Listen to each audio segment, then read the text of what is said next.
বন্ধুরা বলে দারিদ্র্য মানুষকে ভেঙে দেয়, কিন্তু সত্যিটা হলো কখনো কখনো এই দারিদ্র্যই এমন স্ফুলিঙ্গ জ্বালিয়ে দেয় যা গোটা দুনিয়াকে আলো দেখায়।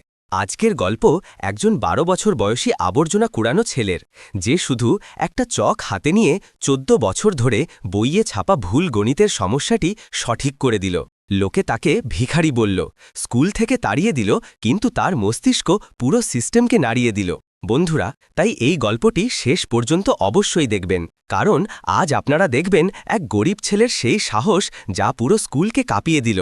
ভিডিওটি লাইক করুন, শেয়ার করুন এবং চ্যানেলটি সাবস্ক্রাইব করে আমাদের পাশে থাকুন। কমেন্টে আপনার নাম ও শহর অবশ্যই লিখুন। চলুন এবার গল্প শুরু করা যাক। বন্ধুরা, এই গল্পটি হল রামদিন নামের এক ১২ বছর বয়সী গরিব ছেলের। এমন একটি ছেলে যে দুনিয়ার চোখে শুধুমাত্র একজন আবর্জনা কুলানো ছেলে ছিল, কিন্তু তার ভেতরে লুকিয়ে থাকা দীপ্তি কেউ কখনো দেখার চেষ্টা করেনি। সকালের সময় ছিল, কনকনে ঠান্ডার শীতকালীন সকাল।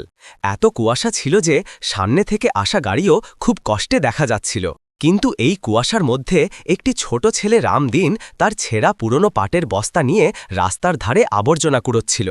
তার পায়ে ছিল ভাঙা চপ্পল, ঠান্ডায় ফাটা আঙুল আর শরীরে এমন একটি শার্ট ছিল যা দেখে মনে হচ্ছিল হয়তো ১০ বছর আগে কেউ ফেলে দিয়েছিল। কিন্তু তার চেহারায় এক অদ্ভুত আভা ছিল, যেন কেউ সেই ছেলেটির চোখে আশার ছোট্ট প্রদীপ রেখে দিয়েছে। ওদিকে সামনের সরকারি স্কুলের ঘণ্টা বেজে গিয়েছিল। ক্লাসের ছেলে মেয়েরা ভেতরে যাচ্ছিল, কারো কাছে নতুন ব্যাগ, কারো কাছে দামি বোতল, আর সেই ভিড়ের মাঝখানে রামদিন দাঁড়িয়েছিল, একটি বস্তা হাতে, যাতে মানুষের ফেলে দেওয়া প্লাস্টিক আর কাগজ ছিল। ক্লাসের জানালা খোলা ছিল, ভেতর থেকে আওয়াজ আসছিল, বাচ্চারা, আজ আমরা একটি নতুন গণিতের সূত্র শিখব, খুব জরুরি, মন দিয়ে দেখবে। এই আওয়াজটি ছিল গণিতের ম্যাডাম রিমা চৌধুরীর। তার কঠোরতা পুরো স্কুলে বিখ্যাত ছিল। ভুল উত্তর শোনা তিনি পছন্দ করতেন না। বাচ্চাদের জন্য তিনি শিক্ষিকা কম, কোনো কঠোর প্রিন্সিপালের মতো ছিলেন। রিমা ম্যাডাম বোর্ডে একটি পুরনো খুব কঠিন সূত্র লিখলেন, সেই সূত্র যা দেখে ক্লাসের টপাররাও ভয় পেত। ক্লাসে পিন পতন নীরবতা নেমে এলো। কিছু বাচ্চা চুপ, কিছু চিন্তিত। কেউ আস্তে করে বলল, এটা তো প্রতি বছর ভুল হয়, ম্যাডাম আবার বকবেন। ওদিকে বাইরে রামদিন জানালা দিয়ে ভেতরে উকি মারছিল। তার চোখ সূত্রে স্থির হল এবং তার মুখে হালকা হাসি এলো, যেন সেই সূত্রটি তার হৃদয়ের কোনো এক কোণে আগে থেকেই বাসা বেঁধেছিল। তার মায়ের কথা মনে পড়ল, সাবিত্রী দেবী, যিনি ২ বছর আগে অসুখে মারা গিয়েছিলেন। মরার আগে তিনি বাড়ি বাড়ি গিয়ে বাচ্চাদের পড়াতেন। রামদিনকে রাতে নিজের কাছে বসিয়ে পড়াতেন। তিনিই তাকে এই সূত্রটি বুঝিয়েছিলেন, সেই সূত্র যা আজ বোর্ডে ভুল লেখা ছিল। রামদিন ধীরে ধীরে ক্লাসের দরজার দিকে এগিয়ে গেল। ক্লাসের কিছু ছেলে পিছন থেকে চেঁচিয়ে উঠল, আরে, আবর্জনাওয়ালা এসে গেছে, এ স্কুলের ভেতরে কি করছে, বের করো একে। কিন্তু রামদিনের পা থামল না। ম্যাডাম ভ্রু কুঁচকে তাকালেন, তুমি এখানে কি করছো, বাইরে যাও, এটা স্কুল, আবর্জনার ডাস্টবিন নয়। পুরো ক্লাস হেসে উঠল। কিন্তু রামদিন মাথা তুলে আস্তে করে বলল, ম্যাডাম, ওই সূত্রটা ভুল লেখা আছে। হঠাৎ পুরো ঘরে নীরবতা নেমে এলো। একজন আবর্জনা কুড়ানো ছেলে গণিতের ম্যাডামকে ভুল দেখাচ্ছে। রিমা ম্যাডাম ব্যঙ্গ করে বললেন, তুমি তুমি আমাকে অঙ্ক শেখাবে, চলো এসো, ঠিক করো যদি এতই জানো। রামদিন ব্ল্যাকবোর্ডের দিকে হেঁটে গেল, যেখানে আজ পর্যন্ত কোনো গরিব ছেলের পা পড়েনি। সেই মুহূর্তটি তার জীবন চিরতরে বদলে দিতে যাচ্ছিল। রিমা ম্যাডাম ব্যঙ্গ করে বললেন, এসো বাবা এসো, দেখি তোমার গলি মহল্লার পড়া দিয়ে গণিতের এই কঠিন সূত্র বুঝতে পারো কিনা। পুরো ক্লাসে হাসির রোল পড়ল। কেউ আসনে চাপড় মারল, কেউ বন্ধুকে কনুই মারল। আরে ভাই, এবার তো কমেডি শুরু হবে। কিন্তু রামদিনের চেহারায় না ভয় ছিল, না রাগ, শুধু এক শান্ত গাম্ভীর্য, যেন সে অঙ্ক নয়, নিজের বিগত কষ্টকে ধরে দাঁড়িয়ে আছে। ধীরে ধীরে পা বাড়িয়ে সে ব্ল্যাকবোর্ডের একেবারে কাছে চলে এলো। বোর্ডে সেই পুরনো সূত্রটি ছিল, যা বহু বছর ধরে বাচ্চাদের বিভ্রান্ত করছিল।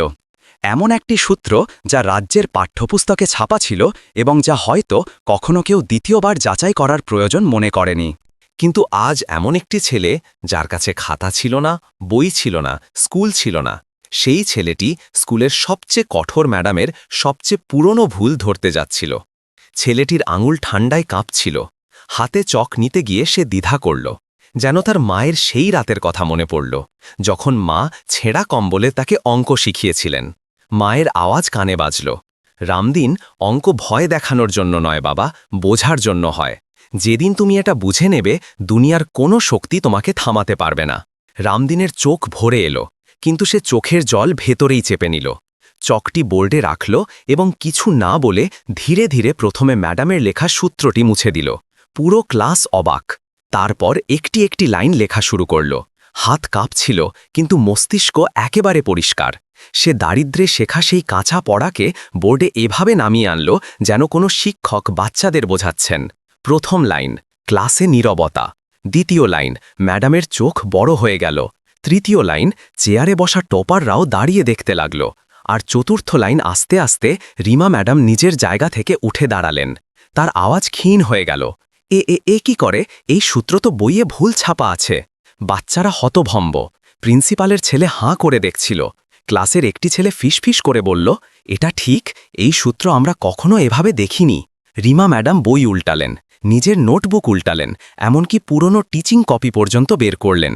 এবং সত্যি রামদিন যা লিখেছিল সেটাই সঠিক ছিল। 14 বছর ধরে পুরো স্কুলে পড়ানো হচ্ছিল ভুল সূত্র। আজ এক আবর্জনা কুড়ানো ছেলে তা ঠিক করে দিল। রিমা ম্যাডামের ঠোঁট কাঁপছিল। তার কঠোর চোখে প্রথমবার সম্মানের মতো কিছু ঝলক দিচ্ছিল। তিনি আস্তে করে জিজ্ঞেস করলেন, বাবা, তোমাকে এটা কে শিখিয়েছিল? রামদিনের আওয়াজ ভেঙে গেল, আমার মা, মরার আগে। ক্লাসে একদম শান্তি নেমে এলো। হাসি থামল, ব্যঙ্গ থামল, সবার চোখ নিচু হয়ে গেল। ক্লাসে নীরবতা। টপার ছেলেমেয়েরা, পিছনে বসা দুষ্টু ছেলেমেয়েরা, এমনকি রোজ মজা করা মেয়েরাও, সবাই দাঁড়িয়ে সেই ছেলেটিকে দেখছিল যাকে সকাল পর্যন্ত তারা আবর্জনাওয়ালা বলে উপহাস করছিল। রিমা ম্যাডামের চোখ লাল ছিল, কিন্তু রাগে নয়, লজ্জায়। তিনি কাঁপতে কাঁপতে জিজ্ঞেস করলেন, তুমি এত ভালো সূত্র জানো, তাহলে স্কুলে যাও না কেন বাবা? রামদিন মাথা নিচু করল।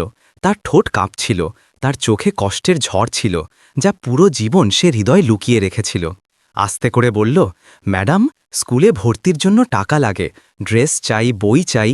মা চলে যাওয়ার পর আমার কাছে শুধু এই বস্তাটিই রয়ে গেল। সে বস্তাটি তুলে দেখালো, যাতে প্লাস্টিক, কাগজ আর ভাঙা বোতল ছিল। ক্লাসের অনেক মেয়ে কাঁদতে লাগল। পিছনে বসা ছেলেটি যে প্রথমে তাকে ধাক্কা দিয়েছিল, তার হাত আপনা আপনি নিচে নেমে এলো। কিন্তু গল্পের সবচেয়ে বেদনাদায়ক মোড় তখনও বাকি ছিল। রিমা ম্যাডাম জিজ্ঞেস করলেন, তোমার মা পড়াতেন? রামদিনের চোখ থেকে জল গড়িয়ে পড়ল। সেই শব্দগুলোতে আশা আর ভাঙনের এক অদ্ভুত মিশ্রণ ছিল। হ্যাঁ ম্যাডাম, মা বলতেন যে আমি একদিন বড় মানুষ হব, লোকেদের অঙ্ক শেখাব। সে কেঁদে ফেলল। মা বলেছিলেন, রামদিন কখনো ভুল লিখবে না, ভুল জিনিস দুনিয়াকে ভুল পথে নিয়ে যায়। ক্লাসে কেউ নড়ছিল না। কেউ আশা করেনি যে ছেঁড়া পোশাকে দাঁড়ানো এই ছেলেটি এত গভীর কথা বলবে। রিমা ম্যাডামের চোখ ভরে এলো। তিনি কাঁদতে লাগলেন, যা হয়তো তিনি তার 10 বছরের শিক্ষকতা জীবনে এই প্রথম করলেন। তিনি পা বাড়ালেন এবং ক্লাসের সামনে সব ছেলেমেয়ের মাঝে রামদিনের সামনে হাঁটু গেড়ে বসে পড়লেন। বাবা, আমি অনেক বাচ্চাকে পড়িয়েছি, কিন্তু আজ তুমি আমাকে পড়িয়ে দিলে। রামদিন পিছিয়ে গিয়ে ভয় পেয়ে গেল। সে কখনো কোনো শিক্ষককে এত আবেগপ্রবণ হতে দেখেনি।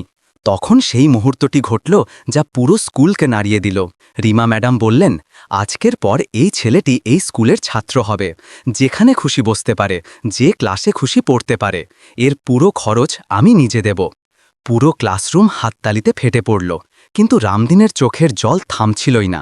সে বলল, ম্যাডাম, আমি পড়ব তো, কিন্তু আবর্জনা কুড়ামার কাজ কে করবে? এই প্রশ্নটি সোজা হৃদয়ে আঘাত করল।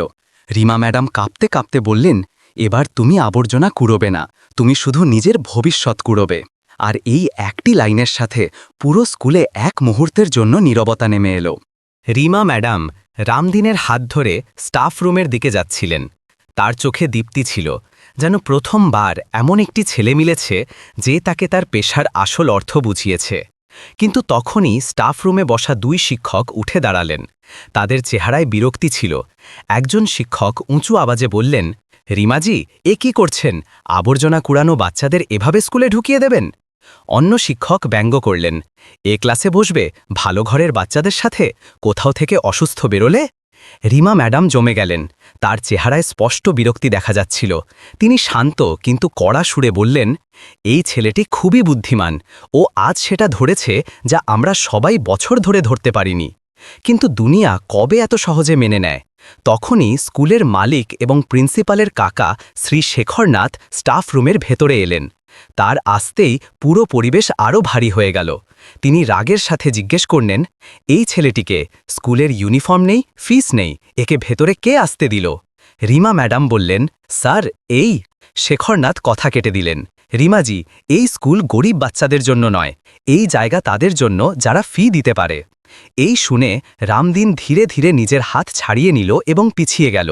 তার চোখে সেই গরিবদের লজ্জা, সেই ভয়, সেই আমি কিছু নই, সেই নীরবতা আবার ফিরে এসেছিল। সে আস্তে করে বলল, ম্যাডাম, আমি বাইরে চলে যাচ্ছি, আমি কোথায় পড়তে পারি? তার আওয়াজ এতটাই ভেঙে গিয়েছিল যে শুনে যে কারো মন গলে যেত। কিন্তু রিমা ম্যাডাম এবার চুপ থাকতে পারলেন না।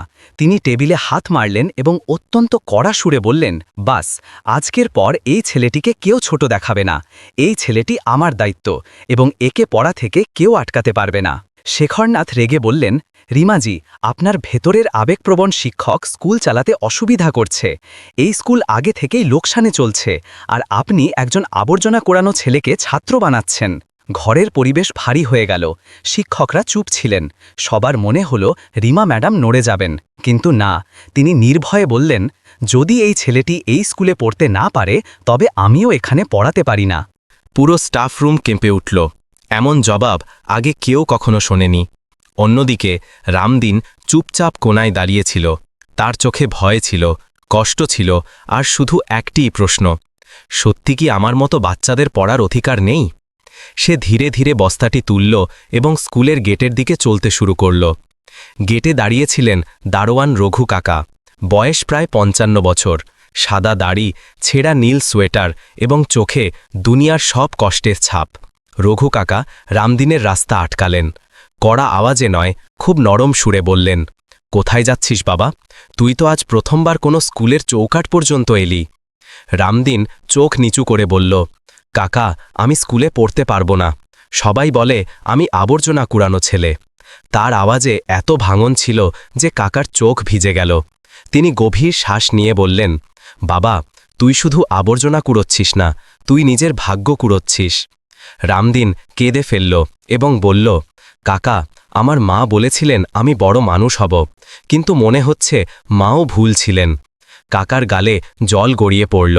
তিনি রামদিনকে কাঁধে ভরলেন এবং বললেন, তোর মা ভুল ছিলেন না। ভুল তো এই দুনিয়া, যা দারিদ্র্য দেখে মানুষকে বিচার করে। এই বলে কাকা কিছুক্ষণ চুপ থাকলেন এবং তারপর বললেন, বাবা, আমি তোর মাকে চিনতাম। এই শুনে রামদিনের চোখ বড় হয়ে গেল। রঘু কাকা আস্তে করে বললেন, তোর মা সাবিত্রী দেবী খুব মহান মহিলা ছিলেন। আমি দেখেছি কিভাবে তিনি রাত দিন অন্যের বাচ্চাদের পড়াতেন, কিভাবে তিনি পেট খালি রেখেও তোকে রুটি খাওয়াতেন, কিভাবে তিনি অসুস্থ থাকা সত্ত্বেও তোকে পড়ানো ভুলতেন না। রামদিন ফুঁপিয়ে ফুঁপিয়ে কাঁদতে লাগল। তার পা টলে গেল। সে মাটিতে বসে পড়ল। কাকা তার পিঠে হাত রাখলেন। তুই জানিস বাবা, তোর মা শেষ দিনগুলোতে কি বলতেন? রামদিন চোখ মুছল। কি? কাকার আওয়াজ ধরে এলো। তিনি বলতেন, কাকা, আমার রামদিন খুব বুদ্ধিমান। যদি দুনিয়া ওকে সুযোগ না দেয় না, তবে এ চাঁদ পর্যন্ত যাবে। কাকাও কেঁদে ফেললেন। ঠিক সেই সময় পিছন থেকে রিমা ম্যাডামও গেট পর্যন্ত পৌঁছে গেলেন। তিনি হাঁপাচ্ছিলেন, যেন কেউ তার দৌড়ানো আত্মাকে থামিয়ে দিয়েছে। তিনি রঘু কাকাকে জিজ্ঞেস করলেন, কাকা, আপনি এপে চিনতেন? কাকা বললেন, রিমা বেটি, এই ছেলের মধ্যে সেই আগুন আছে যা আজকাল ধনীদের বাচ্চাদের মধ্যে নেই। এই ছেলেটি পড়ার জন্য জন্মেছে, শুধু ভাগ্য এর হাতে বস্তা তুলে দিয়েছে। রিমা ম্যাডামের চেহারায় দৃঢ়তা ফিরে এলো। তার চোখে জ্বলন্ত সংকল্পের শিখা ছিল। তিনি রামদিনের হাত ধরলেন এবং বললেন, বাবা, আজ থেকে তোমাকে কেউ আটকাতে পারবে না, না লোক, না দারিদ্র্য, না স্কুল। আমি তোমাকে পড়াবো, যে কোনো মূল্যে পড়াবো। রিমা ম্যাডামের এই সিদ্ধান্ত স্কুলের মালিকের কাছে মোটেই মঞ্জুর ছিল না। হঠাৎ পিছন থেকে আওয়াজ এলো, রিমাজি, যদি আপনি এই ছেলেটিকে স্কুলে রাখেন তবে আপনাকে নিজের চাকরি ছাড়তে হবে। রিমা ম্যাডাম পিছন ফিরে তাকালেন। সেই স্কুলের মালিক শেখরনাথ কাছেই দাঁড়িয়েছিলেন। স্কুলের মালিক শেখরনাথ রাগের সাথে চিৎকার করে উঠলেন, রিমাজি, যদি আপনি এই আবর্জনা কুড়ানো ছেলেটিকে স্কুলে রাখার জিদ করেন তবে আমি আপনাকে এখনই এই মুহূর্তে আপনার চাকরি থেকে বরখাস্ত করব। রঘু কাকা চমকে গেলেন। রামদিন ভয়ে ম্যাডামের আঙুল শক্ত করে ধরে নিল এবং রিমা ম্যাডাম এক মুহূর্তের জন্য একেবারে স্থির হয়ে গেলেন। চারিদিকে গ্রামের লোক, কিছু বাচ্চা, কিছু শিক্ষক সবাই জড়ো হয়ে গিয়েছিল। সবার চোখ শুধু এই দিকে স্থির ছিল। রিমা ম্যাডাম কি নিজের চাকরি বাঁচাবেন নাকি এক গরিব ছেলের ভবিষ্যৎ? রিমা ম্যাডাম ধীরে ধীরে মাথা তুললেন। তার চোখে জল ছিল, কিন্তু আওয়াজে ছিল ঝড়। তিনি বললেন, শেখর স্যার, আপনি চাকরি কেড়ে নিতে পারেন, কিন্তু আমার হৃদয়ে বসা শিক্ষককে নয়। মালিক হেসে উঠলেন, আরে রিমাজি, আপনি আবেগপ্রবণ হচ্ছেন। স্কুল চালানো হয় মস্তিষ্ক দিয়ে, আবেগ দিয়ে নয়। রিমা ম্যাডাম পা বাড়ালেন এবং একেবারে কাছে গিয়ে বললেন, যদি মস্তিষ্ক দিয়ে স্কুল চালাতে হতো তবে এত বছর ধরে বইয়ে ভুল ছাপা সূত্র আজ পর্যন্ত কেউ ধরতে পারত না। পুরো ভিড়ে নীরবতা। তারপর তিনি জোরে বললেন, আর সেই ভুল আজ এক আবর্জনা কুড়ানো ছেলে ধরেছে। ভিড়ে ফিসফাস শুরু হলো, সত্যি এই ছেলেটি এত বুদ্ধিমান, তাহলে একে পড়তে দেয় না কেন? মালিক রেগে আগুন হয়ে বললেন, কথা শেষ, হয় এই ছেলেটি বাইরে যাবে, নয় আপনি। রিমা ম্যাডাম দ্বিধা না করে বললেন, ঠিক আছে স্যার, আমি যাচ্ছি। ভিড় হতবাক। কেউ আশা করেনি যে তিনি এক মুহূর্ত না ভেবে নিজের চাকরি ছেড়ে দেবেন। তিনি রামদিনের হাত ধরলেন এবং বললেন, চলো বাবা, এখন তুমি আমার স্কুল, আমার ক্লাস, আমার স্বপ্ন। রামদিন কেঁদে ফেলল, ম্যাডাম, আমার জন্য আপনি চাকরি কেন ছাড়ছেন? রিমা ম্যাডাম হাঁটু গেড়ে বসলেন, তার চোখে তাকিয়ে বললেন, কারণ দুনিয়াকে আরও টিসি দেওয়া শিক্ষক চাই না, একজন রামদিন চাই যে এর ভুলও ঠিক করতে পারে। সেই মুহূর্তে ভিড়ে বহু লোক কেঁদে ফেলল। তখন রঘু কাকা এগিয়ে এলেন। তার আওয়াজ ভারী কিন্তু শক্তিশালী। রিমা বেটি, যদি আপনি এই ছেলেটিকে পড়াতে চান তবে আমি এই স্কুলে থাকতে দেব না। কাউকে এর পথে আসতে। তিনি নিজের পকেট থেকে পুরনো ভাঁজ করা একটি খাম বের করলেন। খামের ওপর লেখা ছিল সাবিত্রী দেবীর শেষ চিঠি, রামদিনের মায়ের। কাকা বললেন, এটি তোমার মা আমার কাছে রেখে দিয়েছিলেন। বলেছিলেন, যদি আমি না থাকি তবে এই চিঠি আমার রামদিনের কাছে পৌঁছে দিও। রিমা ম্যাডাম কাঁপতে থাকা হাতে চিঠিটি খুললেন। কাগজে কাঁপতে থাকা অক্ষরে লেখা ছিল, আমার রামদিনের জন্য। যদি এই দুনিয়া তোকে পড়তে না দেয় তবে তুই এমন একজনকে খুঁজবি যে তোকে বুঝতে পারে। কারণ বাবা, দারিদ্র্য কখনো মানুষকে আটকায় না, লোক আটকায়। একদিন তুই আমার স্বপ্নের মতো উঁচু উড়বি। আর হ্যাঁ, কখনো নিজেকে ছোট ভাববি না। তোর মা, সাবিত্রী। চিঠি পড়ে রিমা ম্যাডাম ফুপিয়ে ফুপিয়ে কাঁদতে লাগলেন। রামদিনও নিজের মায়ের নাম দেখে ভেঙে পড়ল। ভিড়ে দাঁড়িয়ে থাকা প্রতিটি মানুষ হাততালি দিতে শুরু করল। আর তখনই গ্রামের এক বৃদ্ধ এগিয়ে এলেন। রিমা বেটি, আপনি এই ছেলেটিকে আপনার বাড়িতে পড়ান, আমরা সবাই মিলে এর পড়াশোনার খরচ চালাব। ধীরে ধীরে লোক এগিয়ে আসতে লাগল। আমি বই কিনে দেব, আমি ব্যাগ কিনে দেব, আমি জুতো কিনে দেব, আমরা ফিস দেব, আমরা খাবার দেব। পুরো পরিবেশ এক মুহূর্তে বদলে গেল। শেখরনাথকেও মাথা নোয়াতে হল। তিনি হতাশ হয়ে বললেন, ঠিক আছে ঠিক আছে, ছেলেটি থাকতে পারে স্কুলে। রিমা ম্যাডাম দৃঢ়তার সাথে বললেন, না স্যার, এবার আপনার বাধ্যবাধকতা থেকে নয়, আমাদের জয় থেকে পড়বে। আর বন্ধুরা, সেই দিন এক আবর্জনা কোড়ানো ছেলে রামদিন শুধু গণিতের সূত্রই ঠিক করল না, বরং মস্তিষ্কের সূত্রও বদলে দিল। সেই দিনটি ছিল তার নতুন জীবনের প্রথম সকাল। বন্ধুরা, যদি এই গল্পটি আপনার মন ছুঁয়ে গিয়ে থাকে তবে ভিডিওটি লাইক, শেয়ার এবং চ্যানেলটি সাবস্ক্রাইব অবশ্যই করবেন। কমেন্টে আপনার নাম এবং শহর লিখতে ভুলবেন না, যাতে আমরা জানতে পারি আমাদের গল্প দেশের কোন কোন কোনায় পৌঁছাচ্ছে। আবার দেখা হবে এক নতুন হৃদয় ছুঁয়ে যাওয়া গল্পের সাথে। ততক্ষণ খুশি থাকুন।